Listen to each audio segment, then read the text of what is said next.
Hello everyone, welcome to my YouTube channel. Friends, आज इस session में हम डिस्कस करने वाले हैं इंडियन पॉलिटी का लेक्चर नंबर 19। और इस लेक्चर के अंतर्गत हम डिस्कस करेंगे पंचायती राज व्यवस्था के बारे में, जो कि यूपी पीसीएस आरओ के री एग्जाम के लिए बहुत ही ज़्यादा महत्वपूर्ण टॉपिक है। तो आज जो इस लेक्चर में हम डिस्कस क्या करेंगे, पंचायती राज व्यवस्था के बारे में। चलिए स्टार्ट करते हैं आज का लेक्चर। इससे पहले हम 18 लेक्चर तक कंप्लीट कर चुके हैं। अगर अभी तक आपने वो नहीं देखे हैं तो डिस्क्रिप्शन बॉक्स में प्लेलिस्ट की लिंक दी गई है, तो वहां से जाकर आप लोग चेक कर सकते हैं। आज के इस सेशन में सबसे पहले हम किसके बारे में चर्चा करेंगे, पंचायती राज व्यवस्था के कुछ ओवरव्यू को देखेंगे। तो सबसे पहले हम बात करते हैं इसका समर्थन किसने किया था। इसका समर्थन किया था गांधी जी ने। गांधी जी ने पंचायती राज व्यवस्था का समर्थन किया था। अच्छा, क्यों किया था? क्योंकि गांधी जी ने गांव के विकास के लिए ग्राम स्वराज की अवधारणा प्रस्तुत की थी, और इसी वजह से गांधी जी ने पंचायती राज व्यवस्था का समर्थन किया था। अनुच्छेद क्या है? अनुच्छेद 243 ए से 243 ओ तक पंचायती राज व्यवस्था की चर्चा की गई है। इनका विरोध किसने किया था, यानी पंचायती राज व्यवस्था का विरोध किसने किया था? डॉक्टर अंबेडकर ने। अब ऐसा नहीं है कि इन्होंने इसलिए विरोध कर दिया था कि ये गांव का विकास नहीं चाहते थे, बल्कि ये चाहते थे गांव के साथ साथ मतलब सभी का एक साथ विकास हो। ऐसा नहीं है कि अलग अलग विकास हो रहा है, ऐसा नहीं है, एक साथ विकास हो, तो वो ये चाहते थे। तो इसीलिए डॉक्टर अंबेडकर ये चाहते थे कि एक साथ विकास हो। ऐसा नहीं है कि पंचायत के तरीके से भी पंचायत स्तर पर अलग विकास हो रहा है, अलग विकास कार्यक्रम चल रहे हैं, और अलग मतलब अलग अलग तरीके से कार्यक्रम चल रहे हैं, हर जगह पर अलग कार्यक्रम चल रहे हैं, ऐसा नहीं है। तो देखिए, इन्हीं सब कारणों की वजह से इन्होंने इसका विरोध किया था। अब यहाँ पर बात आती है कि पंचायती राज व्यवस्था की। तो पंचायती राज व्यवस्था के अगर डेवलपमेंट की बात की जाए, पंचायती राज व्यवस्था के विकास की बात की जाए, तो यह स्थानीय स्वशासन के नाम से भी इसको जानते हैं। किस नाम से जानते हैं? स्थानीय स्वशासन, यानी लोकल सेल्फ गवर्नमेंट। किस सूची के अंतर्गत आता है? राज्य सूची के अंतर्गत आता है। किस सूची का विषय है? राज्य सूची का विषय है। पंचायती राज व्यवस्था भाग 9 के अंतर्गत आता है। कौन से भाग के अंतर्गत? भाग 9 के अंतर्गत है। स्थानीय स्वशासन में दो आपको देखने को मिलेंगे स्वशासन। एक कौन सा होगा? ग्रामीण, ग्रामीण, और दूसरा होगा नगरीय। तो दो प्रकार के स्वशासन आपको देखने को मिलेंगे, या दो प्रकार के शासन देखने को मिलेंगे।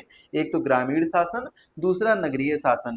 ग्रामीण शासन के अंतर्गत आ जाता है पंचायती राज या पंचायती शासन, या पंचायती राज कह सकते हैं, पंचायती राज। और वहीं नगरीय शासन के अंतर्गत क्या आ जाता है? नगरीय निकाय, नगरीय निकाय आ जाते हैं। अच्छा, अब इनको तीन तीन भागों में बांटा गया है। इनको कितने कितने? तीन तीन पार्ट में रखा गया है। जैसे कि अगर हम ग्रामीण की बात करें तो एक तो ग्राम स्तर पर पंचायत होगी, इसके बाद में दूसरी ब्लॉक स्तर पर होगी, तीसरी जिला स्तर पर होगी। तीनों चीजें आपको समझ में आ गई। पहले क्या होगी? ग्राम स्तर पर, दूसरी होगी ब्लॉक स्तर पर, तीसरी होगी डिस्ट्रिक्ट लेवल यानी जिला स्तर पर। इसी प्रकार नगरीय निकाय भी 3 स्तर पर होगा। जो पहला होगा वो होगा नगर स्तर पर, यानी कह सकते हैं नगर पंचायत। क्या कह सकते हैं? नगर पंचायत। इसके बाद दूसरा स्तर होगा नगर पालिका का। सर, नगर पंचायत और नगर पालिका में क्या अंतर है? देखिए, काफी अंतर है। यहाँ की जनसंख्या पर डिपेंड करता है कि वो नगर पालिका है या नगर पंचायत है। तीसरा होता है नगर निगम, बहुत इंपॉर्टेंट है। जो और ज्यादा देखिए, यहाँ पर क्या होता है, जो चेयरमैन सॉरी जो मेयर वगैरह होते हैं, मेयर या पार्षद होते हैं, वो सब यहाँ पर होते हैं नगर निगम के अंतर्गत। नगर निगम एक बहुत बड़ा हिस्सा होता है, जहाँ पर बहुत सी नगर पंचायत आ जाती हैं, बहुत सी नगर पालिकाएं आ जाती, तो ये नगर निगम एक बड़ा हिस्सा होता है। तो ये चीज आप लोग याद रखिएगा। तो ये क्या होती है? नगरीय निकाय के 3 हिस्से होते हैं। पंचायती राज के इतिहास के बारे में हम समझेंगे। तो पंचायती राज इतिहास के बारे में समझने से पहले आपके लिए एक बहुत ही महत्वपूर्ण सूचना है। यदि आप यूपी पीसीएस आरओ की तैयारी कर रहे हैं, तो हम आपके लिए लेकर आए 45 डेज रिवीजन प्लान। इस रिवीजन प्लान के अंतर्गत हम आपको गाइडेंस देंगे, डे बाय डे के हिसाब से टारगेट देंगे कि आपको क्या पढ़ना है, क्या चीजें तैयार करनी है, क्या चीजें छोड़नी है। वो सभी चीजें हम आपको तैयार करवाएंगे। साथ में आपको इसके लिए 10 फुल लेंथ मॉक टेस्ट भी मिलेंगे, जिससे आप अपनी प्रैक्टिस कर सकें, आप अपने एग्जाम की प्रिपरेशन कर सकें। और क्या क्या इसमें मिलने वाला है? इसमें आपको मिलने वाले हैं 12 टॉपिक वाइज हिंदी के टेस्ट, है, यानी हिंदी जो हमारी 60 नंबर की आने वाली है इसको हम कंप्लीट कवर कराएंगे। और सबसे इंपॉर्टेंट चीज है, आपको इसमें क्विक रिवीजन नोट्स मिलेंगे जो कि 85 प्लस मार्क्स आपको यहीं पर कवर हो जाएंगे इसी नोट्स में। अब आप सोच रहे होंगे सर नोट्स आप जब क्विक रिवीजन नोट्स देंगे तो बहुत ज्यादा लेंदी होंगे, तो ऐसा भी नहीं है। ये आपको मुश्किल से 80 से 90 पेज के बीच में ये नोट्स की होगी, जो नोट्स की क्वांटिटी होगी वो 80 से 90 पेज की होगी मात्र। तो आपको ये मिलेगा बिल्कुल फ्री में इसी कोर्स के अंतर्गत, और इसमें आप 85 प्लस मार्क्स कवर कर सकते हैं। मतलब एक पेज में आप 1 मार्क्स ले सकते हैं। कोई भी एक पेज तैयार करिए, 1 मार्क्स आपका बिल्कुल पक्का हो जाएगा। तो ये चीजें आप लोगों को बिल्कुल विशेष तौर पर याद रखनी होंगी। जो भी मैं यहाँ पर चीजें कराऊंगा ये बिल्कुल गारंटी बैच रहने वाला है। इसमें आपको गारंटी दूंगा कि आप इसमें प्री जो है वो क्रैश कर ले जाएं, क्रैक कर लेंगे। लेकिन बस ये है जितना गाइडेंस दे रहा हूँ, जितनी टारगेट दे रहा हूँ वो पूरा करना होगा, तभी आप कर पाएंगे। 45 डेज का रिवीजन प्लान होगा कि किस प्रकार से रिवीजन करें जिससे पूरा रिवीजन हो जाए। इसमें आपको पर्सनल गाइडेंस दी जाएगी। मार्क्स बूस्टर कोर्स रहने वाला है ये, जो आपको मार्क्स को बहुत ज्यादा बढ़ाएगा। मतलब कितने 170 प्लस मार्क्स आपको लाने की तैयारी करवाएंगे। 0 टू एक्सपर्ट करेंगे, मतलब बिल्कुल 0 लेवल से स्टार्ट करेंगे और एक्सपर्ट लेवल तक ले जाएंगे जिस प्रकार से क्वेश्चन पूछे जाते हैं। क्योंकि जितने भी टेस्ट मैं 10 फुल लेंथ टेस्ट कराऊंगा इसमें आपको ऐसे ऐसे क्वेश्चन रखूंगा जो कि आपके एग्जाम में आ सकते हैं। मोस्ट एक्सपेक्टेड क्वेश्चन होंगे, और मोस्टली जो क्वेश्चन होंगे वो कथन और कारण वाले होंगे और स्टेटमेंट वाले होंगे, क्योंकि ऐसे ही क्वेश्चन आजकल ज्यादा पूछे जा रहे हैं। 10 मई से कोर्स स्टार्ट है तो इसको अभी लीजिए, और टारगेट हमारा रहने वाला 27 जुलाई 2025। 27 जुलाई 2025 तक हम 2 बार रिवीजन कर ले जाएंगे। इसकी फीस मात्र 999 रुपए है। अगर आप इसको अभी परचेज करते हैं तो ऑफर चल रहा है, स्पेशल ऑफर, जो कि बहुत ही कम समय के लिए वैलिड है। तो ये आपको मात्र 249 रुपए में मिल जाएगा, और इसके साथ ही आपको 20% का डिस्काउंट, एक्स्ट्रा डिस्काउंट मिलेगा यदि आप एग्जाम वेब कोड यूज करते हैं, एग्जाम वेब 50।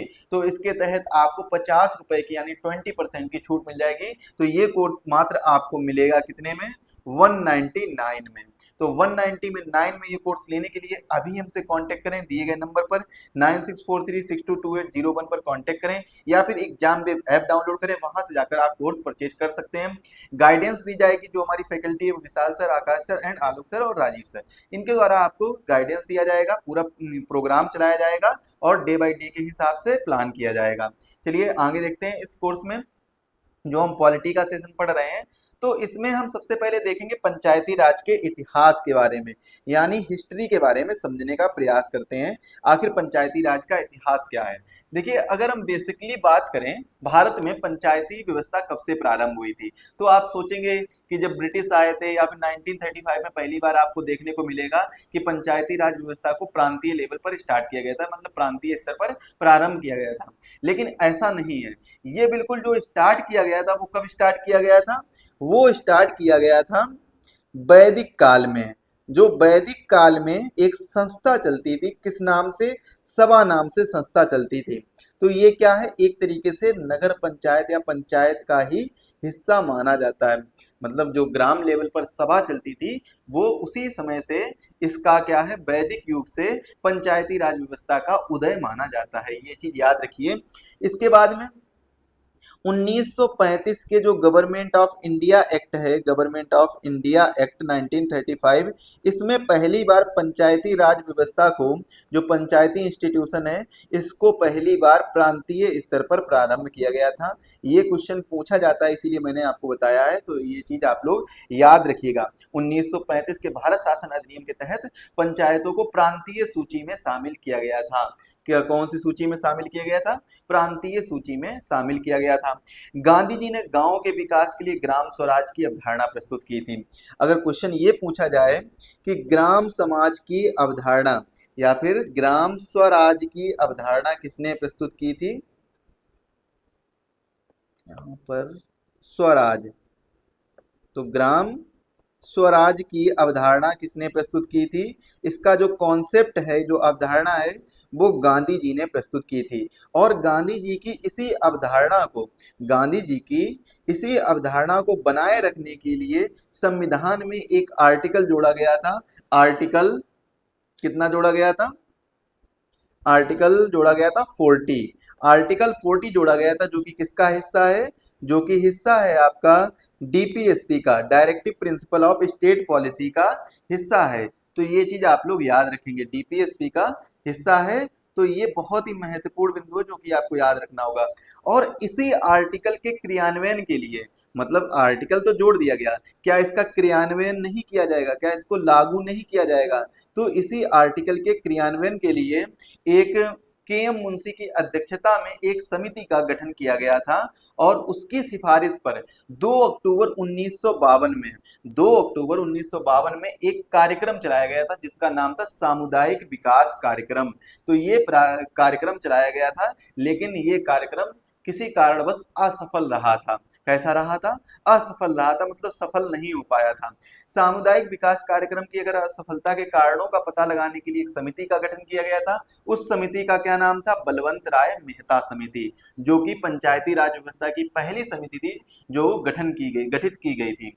तो यहाँ पर मैंने क्या बताया आपको, यहाँ पर आपको ये चीजें याद रखनी होंगी, इंपॉर्टेंट जो मैं बता रहा हूँ, कि अनुच्छेद 40 किसके लिए बनाया गया था, ग्राम स्वराज की अवधारणा का जो ग्राम समाज की अवधारणा है, ये प्रस्तुत किसने की थी, गांधी जी ने की थी।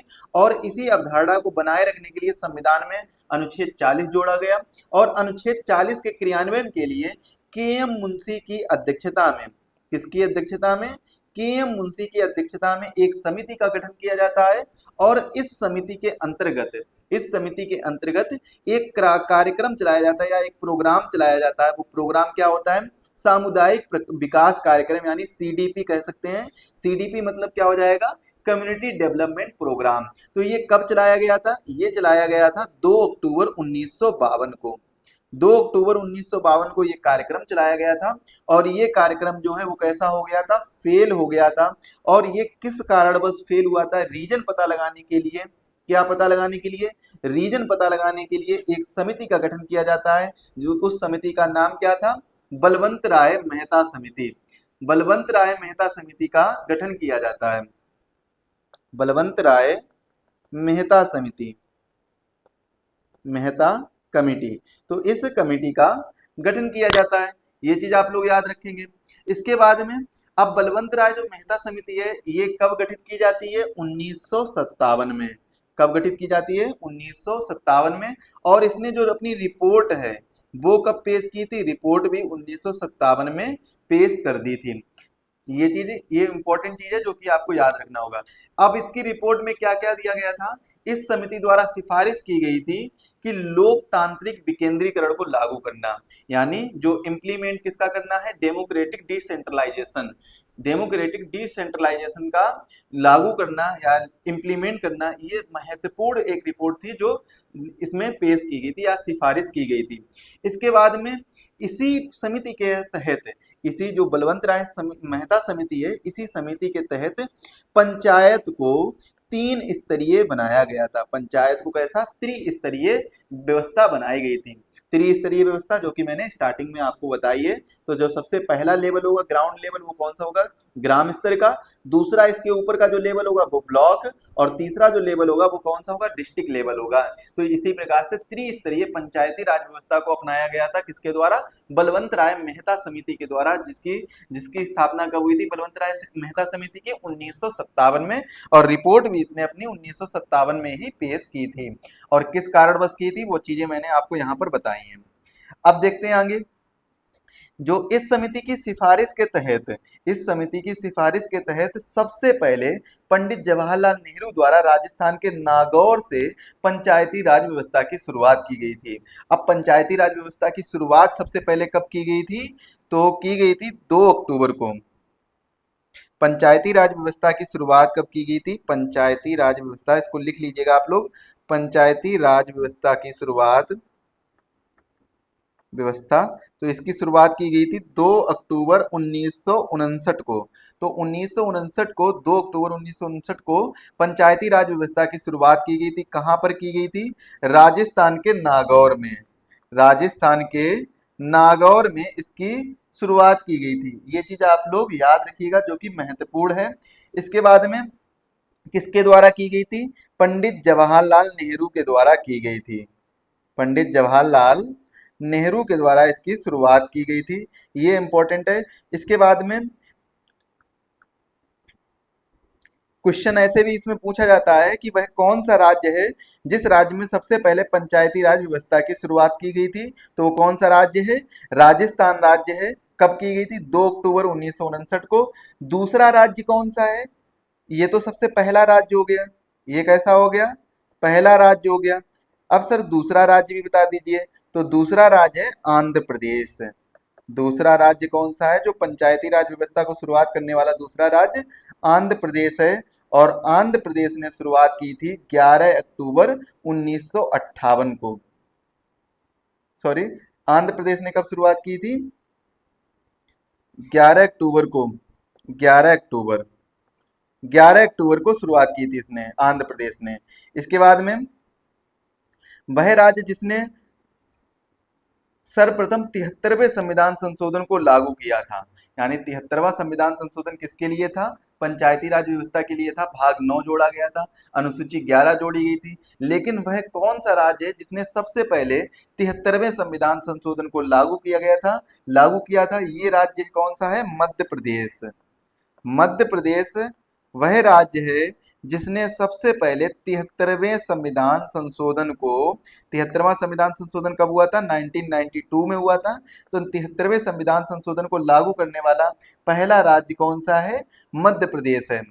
लागू करने वाला कौन सा संविधान संशोधन? 73rd constitutional amendment act. तो लागू करने वाला पहला राज्य कौन सा है? मध्य प्रदेश है। ये चीज आप लोग याद रखेंगे। इसके बाद में कई समितियों का गठन किया गया था। उन समितियों के बारे में पढ़ लेते हैं जो पंचायती राज व्यवस्था के लिए कुछ महत्वपूर्ण संबंधित समितियां हैं, उनके बारे में एक बार देख लेते हैं। तो सबसे पहले बात करते हैं बलवंत राय मेहता समिति के बारे में। बलवंत राय मेहता समिति 1957 में गठित की गई थी। इसके बारे में मैं सारी चीजें बता चुका हूँ, फिर भी आप लोग एक बार देख लीजिए। त्रिस्तरीय पंचायती राज संस्थाओं का सुझाव दिया। ग्राम स्तर पर ग्राम पंचायत और ब्लॉक स्तर पर पंचायत समिति और जिला स्तर पर जिला परिषद। इसके बाद में राजस्थान के नागौर जिले से इसकी शुरुआत हुई। पंडित नेहरू के द्वारा 2 अक्टूबर 1959 को इसकी शुरुआत की गई थी। इसके बाद में दूसरी समिति है सादिक अली समिति, जो कि 1964 में इसकी स्थापना हुई थी या इसका गठन हुआ था। इसकी स्थापना राजस्थान में पंचायती राज व्यवस्था की समीक्षा के लिए किया गया था। जो पंचायती राज व्यवस्था राजस्थान में शुरुआत की गई थी नागौर जिले में, उसकी समीक्षा के लिए, उसके रिव्यू के लिए इस समिति का यानी सादिक अली समिति का गठन किया गया था।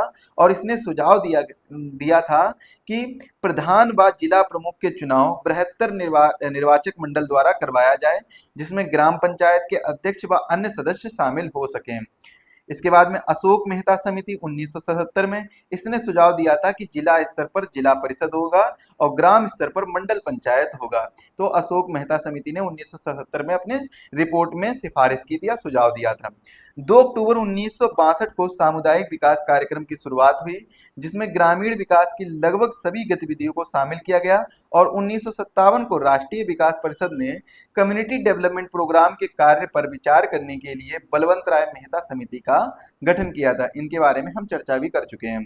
पंचायती राज व्यवस्था से संबंधित और भी कुछ महत्वपूर्ण समितियां जैसे जीवी के राव समिति, जो कि 1985 में गठित की गई थी, जिले को योजना की बुनियादी इकाई बनाने और नियमित चुनाव आयोजित कराने की सिफारिश की थी।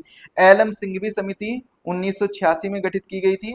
पंचायतों की सशक्त करने के लिए, उन्हें संवैधानिक दर्जा प्रदान करने के लिए तथा अधिक वित्तीय संसाधन सौंपने की सिफारिश की गई थी इस समिति के द्वारा। पीके थुंगन समिति 1989, तो इस समिति ने पंचायती राज संस्थाओं को संवैधानिक दर्जा देने, जिला परिषद को शक्तिशाली बनाने और पंचायती राज को संघ सूची का विषय बनाने की सिफारिश की थी। लेकिन पंचायती राज इस समय कौन सा किसका विषय है? राज्य सूची का विषय है। और संघ सूची का बनाने का जो सुझाव है वो किस समिति ने दिया था? पीके थुंगन समिति ने दिया था, जिसकी स्थापना या जिसका गठन कब हुआ था? 1989 में हुआ था। पंचायती राज व्यवस्था को लेकर दो महत्वपूर्ण संविधान संशोधन हुए थे। एक तो 73वां, दूसरा 74वां। दोनों उसी वर्ष हुए थे 1992 में। दोनों में क्या है? देखिए 24 अप्रैल 1993 को 73वां संविधान संशोधन लागू हुआ था, जबकि 74वां संविधान संशोधन 1 जून 1993 को लागू हुआ था। मतलब ये काफी समय बाद लागू हुआ था, 1 महीने 6 दिन बाद या 7 दिन बाद लागू हुआ था। भाग 9 के अंतर्गत पंचायती राज व्यवस्था जोड़ी गई थी। अनुच्छेद 243 से 243 ओ के मध्य इसमें बात की गई है। 11वीं अनुसूची पंचायत को 29 विषय प्रदान किए गए थे। इस इस संशोधन के तहत 11वीं अनुसूची जोड़ी गई थी और जिसको 29 विषय मिले थे, 29 सब्जेक्ट मिले थे कानून बनाने के लिए। 74वां संविधान संशोधन 1 जून 1993 को लागू हुआ था। भाग 9 का के अंतर्गत नगर पालिका को जोड़ा गया था। अनुच्छेद 243 पी से लेकर 243 जी तक इसके बारे में चर्चा की गई थी। और 12वीं अनुसूची पंचायत को 18 विषय प्रदान करता है। 74वें संविधान संशोधन के द्वारा 12वीं अनुसूची जोड़ी गई थी जो 18 विषय पर कानून बनाने की शक्ति रखता है। पंचायत में आरक्षण, निर्वाचन और वित्त आयोग के बारे में हम चर्चा कर लेते हैं। सबसे पहले हम बात करते हैं आरक्षण के बारे में। तो आरक्षण की जो बात की गई वो अनुच्छेद 243 डी के अंतर्गत की गई है। इसमें शेड्यूल कास्ट और शेड्यूल ट्राइब की जनसंख्या के अनुपात में आरक्षण दिया जाएगा। महिलाओं को पंचायत के प्रत्येक स्तर पर 1/3 या 33% आरक्षण दिया जाएगा। निर्वाचन अनुच्छेद 243 के अंतर्गत आता है। राज्य निर्वाचन आयोग के अंतर्गत इसका निर्वाचन होता है। जितने भी इसके इलेक्शन होते हैं वो कौन कराता है? राज्य निर्वाचन आयोग इनके इलेक्शन कराता है। जो भारत का निर्वाचन आयोग है वो इसके इलेक्शन नहीं कराता है, ये चीज आप लोग याद रखेंगे। राज्य वित्त आयोग की बात करें तो 243 आई के बारे में चर्चा की गई है। राज्य द्वारा लगाए गए करों का राज्य और स्थानीय निकायों के बीच वितरण की सिफारिश करना राज्य वित्त आयोग का काम होता है। विभिन्न पंचायतों और शहरी निकाय के बीच करों का अनुदान, सहायता और आवंटन करना और इसकी सिफारिश करना राज्य वित्त आयोग का कार्य होता है। नगर पालिकाओं की वित्तीय स्थिति की समीक्षा करना और राज्य के राज्यपाल को सिफारिश करना, ये सभी वित्त आयोग का, राज्य वित्त आयोग का काम होता है, यानी स्टेट फाइनेंस कमीशन का कार्य होता है। पंचायत का कार्यकाल और निर्वाचन कितना होता है? पंचायत के कार्यकाल की बात करें तो सामान्यतः 5 वर्ष का इसका कार्यकाल होता है, लेकिन ये किसी भी वक्त विघटित किया जा सकता है, विघटन इसका हो सकता है। पंचायत के भंग होने पर 6 माह के भीतर चुनाव कराना अनिवार्य होगा, मतलब 6 माह के अंदर ही चुनाव करा लेना चाहिए अगर पंचायत बाई चांस विघटित होती है, खत्म होती है, भंग होती है। पंचायत का निर्वाचन प्रत्येक स्तर पर प्रत्यक्ष निर्वाचन होता है और मध्य व जिला स्तर पर अध्यक्ष होगा जिसका निर्वाचन अप्रत्यक्ष तौर पर होगा। वैसे तो पंचायत के प्रत्येक स्तर पर जो निर्वाचन होगा वो कैसा होता है? वो प्रत्यक्ष निर्वाचन होता है, यानी डायरेक्ट इलेक्शन होता है। लेकिन डायरेक्ट इलेक्शन के बाद में मध्य व जिला स्तर, जो मध्य स्तर का और जिला स्तर का जो अध्यक्ष होगा उसका जो निर्वाचन होगा वो कैसे होगा? इनडायरेक्ट होगा, जिसमें जो सदस्य होते हैं वो सभी जाकर इनको वोट करते हैं। तो आज के लेक्चर के लिए बस इतना ही रखते हैं, और जो भी इसमें महत्वपूर्ण चीजें बची हैं वो मैं आपको क्वेश्चन के माध्यम से कवर करा दूंगा, क्योंकि इतनी ज्यादा खास चीजें महत्वपूर्ण नहीं बची हैं। और इनके जो क्वेश्चन हैं, जैसे अनुच्छेद से रिलेटेड जो क्वेश्चन है वो ज्यादा नहीं पूछे जाते हैं, तो इतना आप लोग मत ध्यान रखिएगा। बाकी इसमें एक चीज आप लोग और याद रखिएगा कि जो संख्या होती है, ये आपका होमवर्क रहेगा कि आप लोगों को ये याद रखना होगा कि जो नगर निकायों का स्तर होता है, 3 स्तर होते हैं। एक छोटे नगर में होता है, एक बड़े नगर में होता है, इसके बाद में कुछ संक्रमणशील क्षेत्र होते हैं। तो उनमें जो नगर पंचायत, नगर परिषद, नगर पालिका, नगर निगम वगैरह जो होते हैं, उनमें सदस्यों की संख्या कितनी होती है, वहां की कितनी जनसंख्या होगी जब वो नगर पंचायत होगा या नगर पालिका होगा या नगर परिषद होगा, सॉरी, हाँ, नगर निगम होगा। तो ये चीज आप लोगों को ढूंढना है, सर्च करना है और अपने नोट्स में इंक्लूड करना है। ये सारी चीजें आप लोग इंक्लूड करेंगे। वैसे तो इससे ज्यादा क्वेश्चन नहीं आते हैं, लेकिन फिर भी आप लोग एक बार इंक्लूड कर लीजिएगा। बाकी क्वेश्चन जो जहां से इंपॉर्टेंट बनते हैं वो समितियों से बनते हैं, इनके निर्वाचन से बनते हैं, इनके कार्यकाल से बनते हैं और इनके कार्य से बनते हैं। तो ये चीज आप लोग विशेष तौर से ध्यान रखेंगे और अच्छे से अपनी प्रिपरेशन करेंगे। और जाते जाते आपके लिए एक लास्ट सूचना और है, यदि अभी भी आपने कोर्स ज्वाइन नहीं किया है तो इसको ज्वाइन कर लीजिए। बहुत ही महत्वपूर्ण कोर्स है और ये कोर्स मात्र आपको अभी 199 में मिल जाएगा, अन्यथा बाद में इसकी फीस बढ़ जाएगी तो ये आपको 499 में मिलेगा। तो अभी इसको ज्वाइन करिए, 199 का कोर्स है मात्र। इसमें आपको बहुत सी सुविधाएं दी जा रही हैं, बहुत से फीचर्स दिए जा रहे हैं। आपको डेली रिवीजन प्लान दिया जाएगा, रिवीजन कराया जाएगा, गाइडेंस दिया जाएगा, जिससे आप अपनी तैयारी बूस्ट कर सकते हैं। और सबसे इंपॉर्टेंट है कि आपको क्विक रिवीजन नोट्स दिए जाएंगे जो कि आपके 80 पेज में कवर होंगे और इसमें आपको 300 से ज्यादा मिनी टॉपिक्स मिलेंगे जो कि आपको 85 से ज्यादा मार्क्स लाने में सहायता करेंगे। तो आज के वीडियो के लिए बस इतना ही रखते हैं और अभी भी लास्ट टाइम मैं बोल रहा हूं, अभी इसको ज्वाइन करिए। एग्जाम पे 50 आप कूपन कोड यूज करिए और 50 रुपीज़ का एक्स्ट्रा डिस्काउंट पाइए, तो आपको मात्र 199 रुपये में ये कोर्स मिल जाएगा। लिंक डिस्क्रिप्शन बॉक्स में दी गई है ऐप की। एग्जाम वेब ऐप डाउनलोड कर लीजिए या फिर दिए गए नंबर पर कॉन्टेक्ट कर लीजिए, वहां से और जानकारी मिल जाएगी। मिलेंगे अगले लेक्चर में, तब तक के लिए आप सभी को धन्यवाद।